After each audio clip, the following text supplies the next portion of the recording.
Hari ini bersama-sama merayakan novena misi dari Kevikepan Kategorial. Dari sejarah yang ada di Gereja Ignatius ini, salah satunya yang bisa kita tahu dan kenal yaitu tentang sejarah kemartiran. Yang mana pada tanggal 1 November 1945 itu sekelompok orang-orang muda itu memasuki halaman pastoran di Gereja Ignatius ini. Kemudian mereka menangkap beberapa Romo Yesuit yang ada pada waktu itu dengan tuduhan adanya tembakan dari halaman pastoran. Dan para Yesuit ini kemudian diadili dan dijatuhi hukuman mati. Salah satunya yang ada yaitu Romo Verstik SJ. Itu adalah Romo Paroki di gereja ini. Saat itu ia meyakinkan mereka yang menangkap bahwa mereka ini, para Romo-Romo yang ditangkap ini jelas tidak bersalah. Namun kelompok para pemuda ini tidak mau mendengarkan mereka dan menuntut hukuman mati untuk para Romo.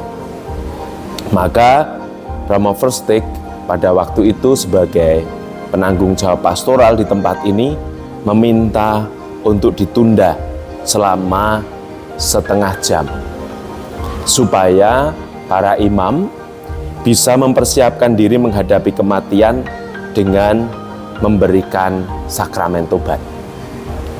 Kemudian terjadilah permintaan itu dikabulkan, dan kemudian mereka setelah menerima sakramen tobat satu persatu, lalu mereka dimartir.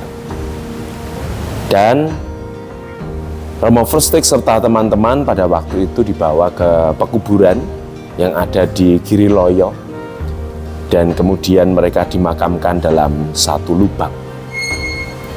Selain Romo Verstik, yang juga waktu itu bersama dengan dia, ada juga seorang imam, yakni WV Yesuit, juga rekannya, Pastor Aben Yesuit. Mereka bersama-sama berjuang.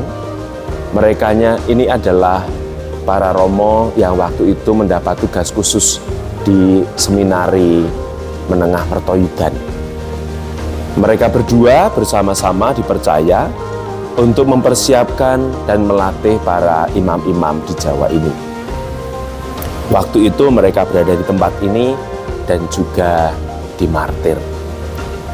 Namun yang paling penting dari mereka yang mengupayakan selain pastoral Romo Verstik di Ignatius, itu juga kedua Romo ini menjadi pribadi-pribadi yang memupuk iman di Magelang dan juga di seminari Mertoyudan. Mereka berdua pada tanggal 1 November 1945 ini dimartir. Kemartiran inilah yang menjadi jalan salah satu dipilih oleh para imam di tempat ini untuk menumbuhkan iman, pengharapan dan kasih akan Tuhan. Mereka menghayati sebagaimana yang Tuhan Yesus sabdakan, biji itu harus mati supaya tumbuh dan berbuah.